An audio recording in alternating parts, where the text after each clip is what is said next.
Good morning. I'm Harley Schlanger from the LaRouche Organization with your daily video update for September 19th, 2022. Imagine you were living in East Germany in the 1980s, where you had totally controlled news, where you had Stasi police agents watching every move you made. The secret police were everywhere, making sure that no one got out of line or said the wrong thing. Meanwhile, they were blocking access to alternative views. There's no reason or no coincidence that this was called the Valley of the Clueless. Yet in a few short months in 1989, this dictatorship collapsed as citizens took to the streets, bringing down the Berlin Wall. This opened a real potential to not only put an end to the Cold War, but to initiate a new era of mutually beneficial economic cooperation that could have come into existence. In fact, plans for this were laid out by Lyndon LaRouche in his Industrial Triangle proposal, and then in his and his wife's proposal for the New Silk Road, which ultimately became the basis of the Belt and Road Initiative. Unfortunately, it didn't happen. It was sabotaged by the arrogant Western elites who sided with the corporate cartels led by the banks of London and Wall Street. And instead of working to bring the Eastern economies into cooperation, they moved in aggressively to bleed Russia and the former Warsaw Pact countries dry in the name of shock therapy. And this policy was the policy that nearly bankrupted those countries, that led to demographic collapse in Russia and Ukraine, and created a circumstance which ultimately led to the emergence of Vladimir Putin as president of Russia. Now, unfortunately, as part of this, they deployed to impose a censorship regime on the Western population, to make Westerners live in the land of the clueless. They used information warfare, lies, censorship, disinformation. And one example of this is Russiagate.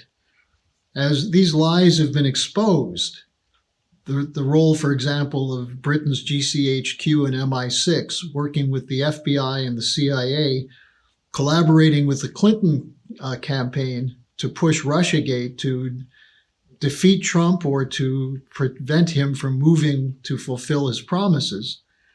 As these lies were exposed, the general public still doesn't have an understanding of what happened.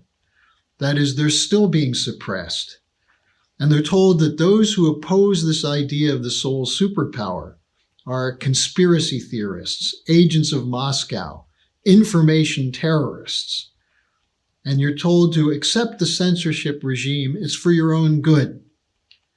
Now, an example of this is the treatment of Julian Assange, who's rotting in a prison, waiting extradition to the United States for a crime that he not only didn't commit, but he's being punished for telling the truth about the crimes committed in your name by the US and Western governments in Afghanistan and Iraq. Another example of this is the treatment of Lyndon LaRouche and the attempt to silence him over many, many years, run by such people as Henry Kissinger, Robert Mueller, John Train, and a gang of Eastern establishment figures who were committed to the idea of a neoliberal, neoconservative world economic order.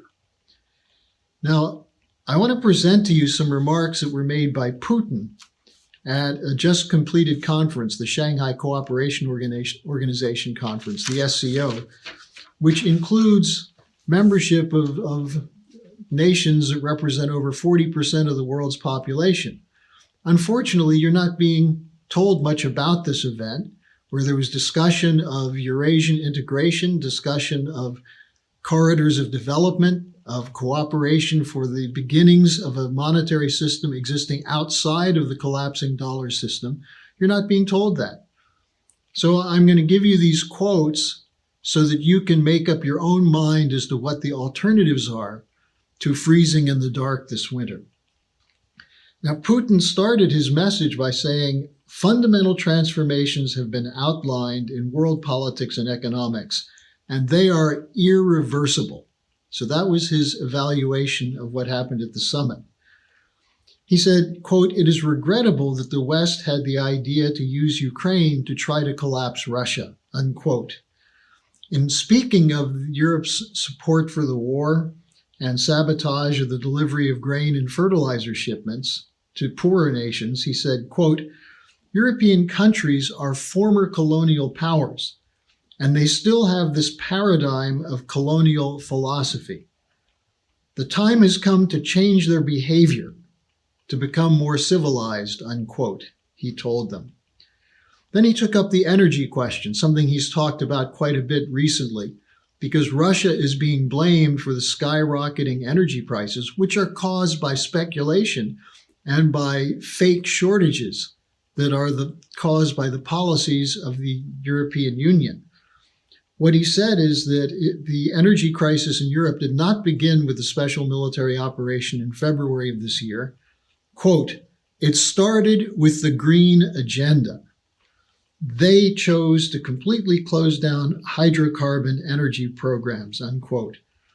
He then reported that the banks cut off loans, governments cut off land programs and opportunities for exploration.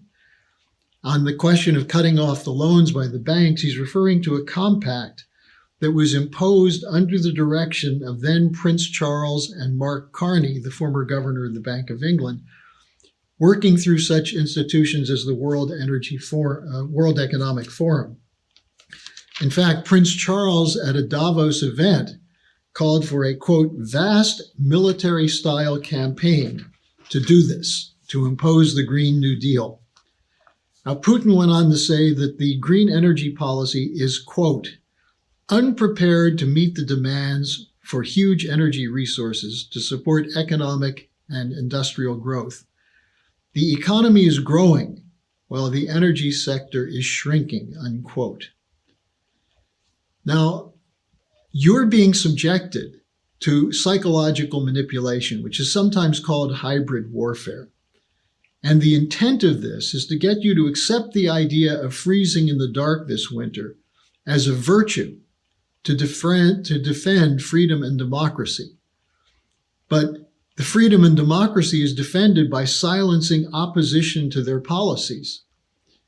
So by quoting Putin for you, I'm giving you an opportunity to realize that there is a different alternative to freezing in the dark and having no food this winter. There's an alternative being constructed that is based on principles that used to be bedrock principles of Western economies, of physical economy, of infrastructure development, of credit for entrepreneurs and inventors and research and development to expand the productive powers of labor through technological innovation. That's being cut off.